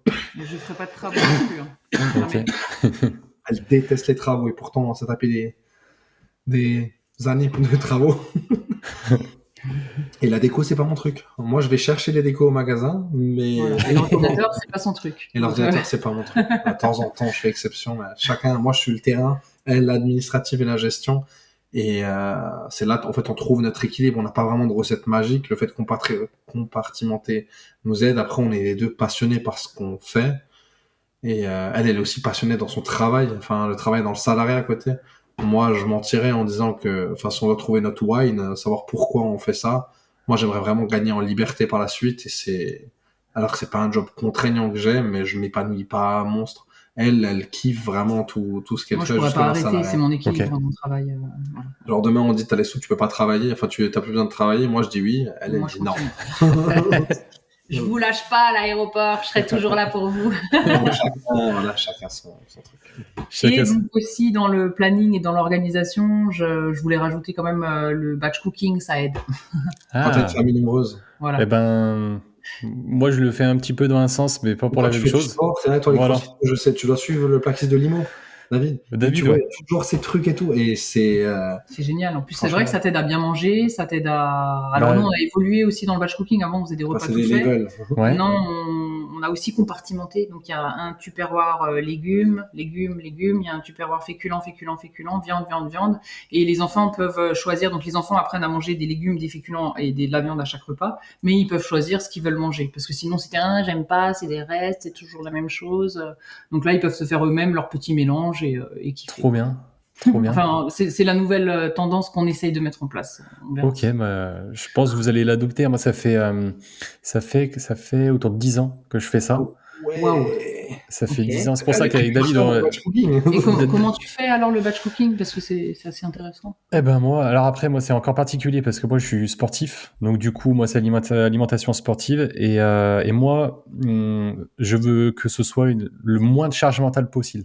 En fait c'est pour ça que je fais ça. Ah oui. Et je mange quasi, ça fait 10 ans que je mange quasi la même chose. Moi j'adore, ça me dérange pas, tu vois, en semaine. Voilà, c'est soit des pâtes, soit du riz, soit de la viande de bœuf ou du poulet, et puis après les légumes, peu importe.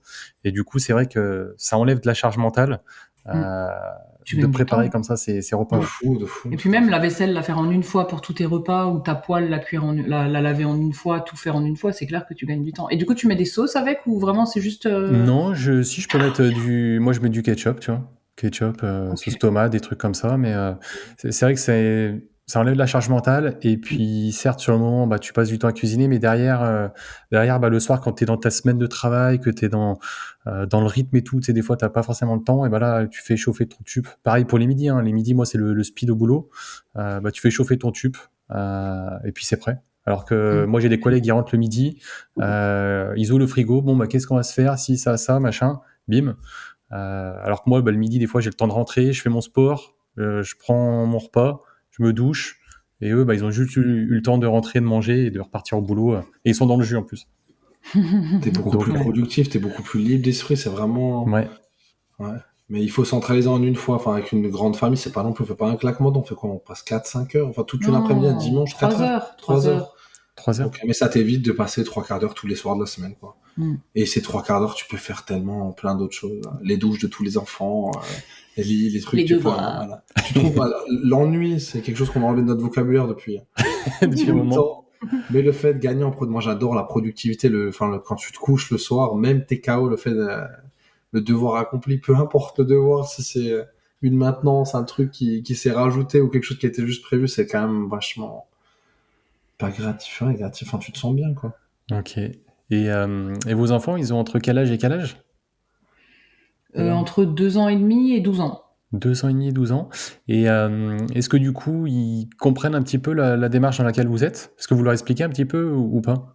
Alors, on essaye tous les jours de les éduquer un petit peu à l'entrepreneuriat, à faire les choses eux-mêmes. Après, c'est un petit peu faux ce que je dis, parce que c'est surtout vraiment de trouver chacun leur voie en fonction de Ouais. de ce qu'ils aiment. Ouais. Mais alors, s'ils étaient là, ils diraient non, les apparts, c'est nul, on déteste les apparts, vos apparts, vous parlez tout le temps de vos apparts.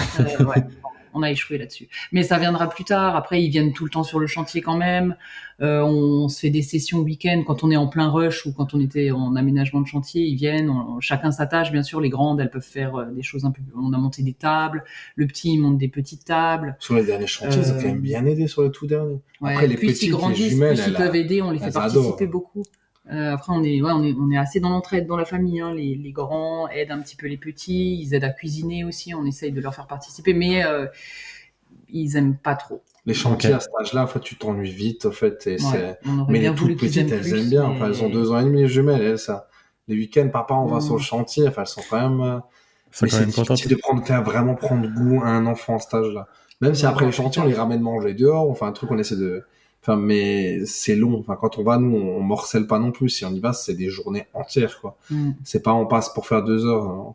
On va une journée, on se dit on va monter tous les meubles là, et vous allez participer, quoi. Ouais, après, au bout d'un moment, ils décrochent forcément. Oui, bah après, c'est. Overdose, mais ça viendra avec le temps et on essaie On en tout espère. cas de leur inculquer tout ça et la Bah valeur après, travail, oui, est-ce que de là à dire que ça leur plaît l'immobilier? Après, on n'est pas non plus dans une société où les jeunes, on leur apprend à travailler. Enfin, c'est mon impression. Hein. Donc nous, on essaye, mais c'est toujours un peu en décalage avec ce qui se passe dehors. Donc on espère vraiment que.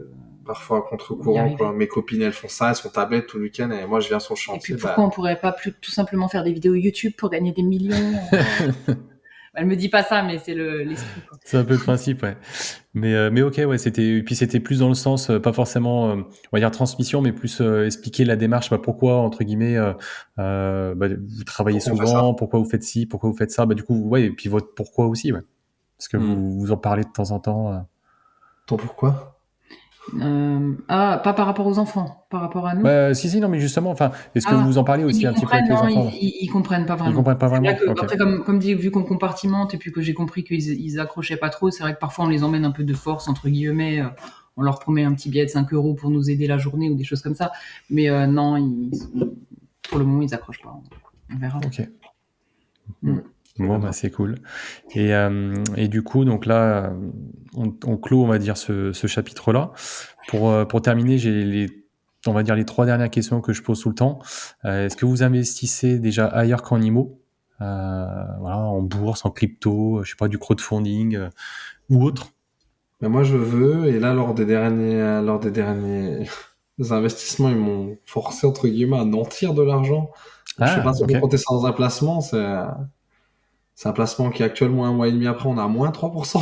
Donc, en tout cas, c'est nanti, ça m'a permis d'avoir le crédit. Mais j'aimerais bien, mon crypto, le portefeuille, il est minuscule et il a toujours été minuscule. Et par contre, ce qui me tente vraiment, c'est tout ce qui est ETF, tout ça, et surtout qu'on a beaucoup de mentors et de personnes qui font des formations. Et je veux vraiment me mettre là-dedans. Mais au jour d'aujourd'hui, on est vraiment full IMO. Et c'est ce que notre partenaire bancaire aussi, quand même, nous a beaucoup dit, quoi, qu'on est vraiment beaucoup exposé. On n'a pas pour eux assez de liquidité autre que IMO.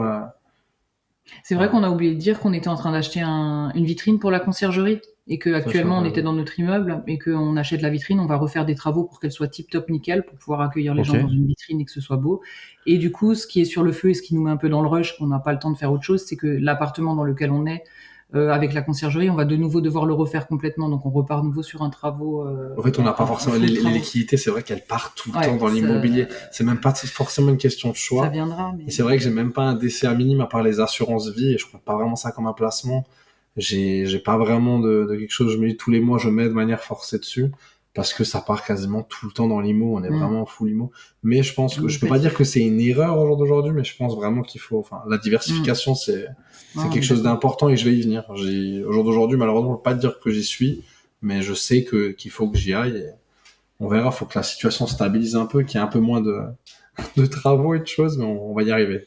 Puis Et je après, pense que c'est vrai qu'on les parle. ETF, ce genre de placement, PEA, enfin, c'est quelque chose que je vais me diriger vers ça. On verra là-dessus. Après, tu vois, on parle souvent de diversification, tu vois, comme ça, dans nos domaines, c'est dans l'immobilier, dans l'investissement en règle générale. Mais c'est vrai que se diversifier, enfin, à mon sens, faut faire déjà la première chose dans laquelle t'es bon. Donc là, tu vois, si t'es bon en IMO, bah, faut faire de l'IMO à fond.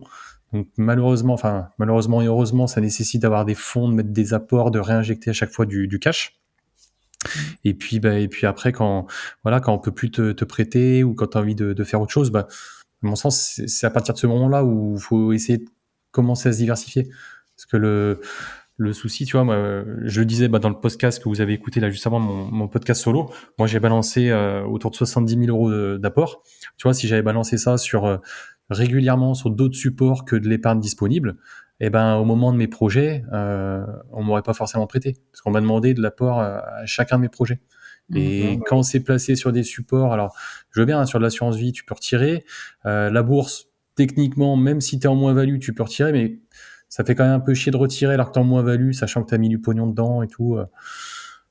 La bourse, tu vois, c'est vraiment du long terme et c'est quelque chose que, dans l'idée, faut pas toucher.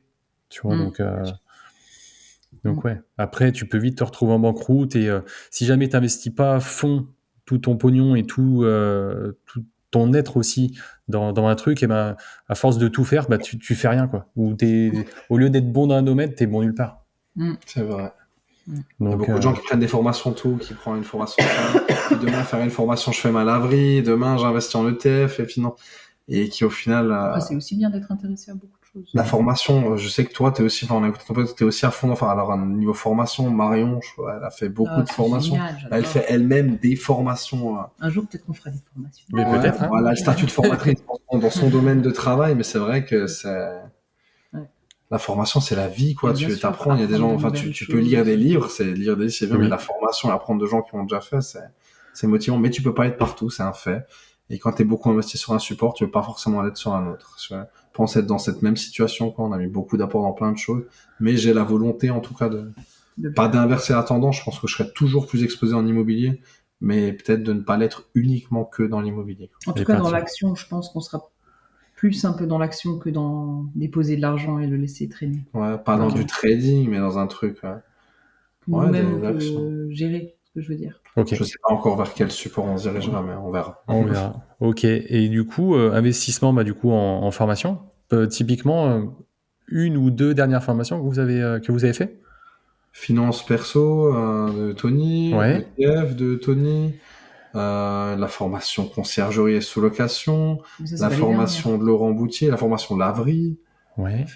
La toute dernière, c'est Prise laquelle? de notes, Antoine BM. Prise de notes, Antoine B. Elle fait beaucoup de trucs aussi pour pour que tu ailles plus vite au quotidien. Ouais, productivité, ouais. C'est ça. Donc Prise ça... de notes Antoine BM? Ouais. Et elle est bien, ouais? Ni, mais ça m'avait intéressé. Ok. Bon, bah écoute. C'est sympa. top, tu prends des notes, t'avances, enfin c'est des trucs... Ouais, tu l'avais pris dans rapidité de prise dans de quel notes process? et- Rapidité de prise de notes, c'est dans quelle optique que tu l'avais pris cette formation? Je sais pas, j'aimais bien. Bah, pour garder les informations, même les informations de podcast, en fait, il explique comment prendre les notes et comment retrouver les notes plus facilement. Après, voilà, c'était un moment où j'avais un petit peu de temps, où j'étais un peu passionnée par certains sujets.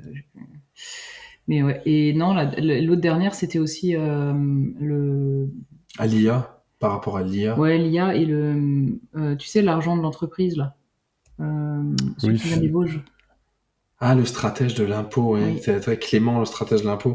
Pour gérer son C'était... argent en entreprise. Ok, optimiser la trésor ou non? Ouais, c'est exact, ça exact. Ok. C'est une personne qui a justement un background et déjà un boulot de... Pas CGP, je sais pas exactement ce qu'il est. Bon, en tout cas, tous les différents placements, les différentes structures et toutes ces choses-là. Et ça là, c'est à quel moment qu'on l'a fait? Je sais pas, on doit avoir de la trésorerie dans la En tout boîte, cas, mais je sais plus. voilà. Nous, on aime bien les formations. Ouais. Bah, c'est mieux. Enfin, du coup, peut-être pas trop le temps le soir de regarder la télé. Non, pas Non, trop. pas trop, Enfin, ouais. C'est pas une question de temps, c'est une question d'intérêt. L'intérêt, ouais. Ouais, tu vois, moi, c'est pareil. J'ai arrêté, on va dire, la télé antenne 2018 exactement. Tout ce qui est, tu sais, les TF1, infos, machin, etc. Donc, et c'est Ouais. vrai que quand tu regardes plus toutes ces choses-là, tu trouves que tu as vite du temps, tu vois. Tu as vite du Ouais. temps pour faire d'autres choses. C'est clair. Donc, tu vois, quand tu l'utilises à bon escient comme ça, faire des formations, lire, etc., c'est top. Ouais. Après, parfois, une bonne petite série, ça fait pas de mal non plus. Ah, le soir. bah, attends, on est bien Son d'accord. Hein. cerveau, il a besoin. Netflix, on a quand même, tu vois. Mais la Ouais. télé-antenne, on l'a pas non plus. Ouais, On ouais. a une télé, elle est pas toute petite non plus, mais on n'a pas la télé-antenne. On a Netflix, c'est tout. Ok, bon, bah, c'est cool. Et du coup, hormis Nimo, des passions, des hobbies. Alors, j'aime la moto, mais le fait d'être trop branché sur l'IMO, j'ai fini par la vendre, la moto. Donc, j'ai pas. Bah, tiens, on est deux. Le voyage, c'est cool, mais en fait, nous, ça nous arrive, tu pourras voir, peut-être d'un coup, on se barre pour 24 heures, on revient. Enfin, on a un aéroport à côté, donc on aime voyager, mais on n'a pas forcément le temps de voyager. Mais donc, par la suite, je pense, enfin, vraiment avoir plus de temps pour la famille, gagner en liberté tout court, donc peut-être tout doucement, enfin, pour ma part, en tout cas, en descendant le pourcentage de travail en Suisse, en Suisse, c'est pas 35 heures semaine, quoi. On fait plus d'heures aussi, donc Ok. j'aimerais bien descendre doucement, plus voyager, faire de la moto, la famille. De mon côté, c'est tout. Après, moi, j'aime bien la nature, les animaux, Mère Teresa. Voilà. On n'est pas totalement pareil. Hein. Mais c'est ce qui fait la richesse après d'un couple ou de l'être humain. Hein. Ok. Et puis bah, pour terminer, pour conclure le podcast, votre définition de réussir sa vie, c'est quoi? Avoir un chemin intéressant dans lequel on s'épanouit et qui comble nos besoins. C'était préparé, hein. Mais c'est vraiment, ça vient du cœur. C'est pas aller rechercher tout le temps quelque chose en finale, quel est votre pourquoi. Au final, c'est le chemin et c'est ce que nous on travaille. Et c'est pour ça d'ailleurs qu'on est tellement actifs, parce qu'on fait tellement de choses qu'on aime et qu'on s'épanouit dans tout ce qu'on fait, qu'on est content et que. On va pas dire on est stressé, on s'engueule, voilà, comme tout le monde, il n'y a pas de vie, on n'est pas dans les bisounours. Comme tout le monde. Hein. Mais travailler à avoir un chemin cool et qui nous passionne et qui répond à nos besoins. Voilà, pas juste chercher un but, vraiment, c'est pas... Je pense que moi j'avais rien préparé, mais je pense que je partage vraiment... Bah c'est vrai, mais je partage totalement ta vision. Quoi. Ok, bon bah écoute... Écoutez, je vous remercie en tout cas pour votre partage et puis le temps accordé. Mais merci à toi pour l'invitation, ça nous a fait super plaisir, vraiment. J'espère que l'épisode du jour vous a plu. Merci encore pour votre écoute. Je compte vraiment sur vous pour aller mettre une note 5 étoiles et un petit commentaire. Et on se retrouve dans 15 jours pour le prochain épisode. Salut!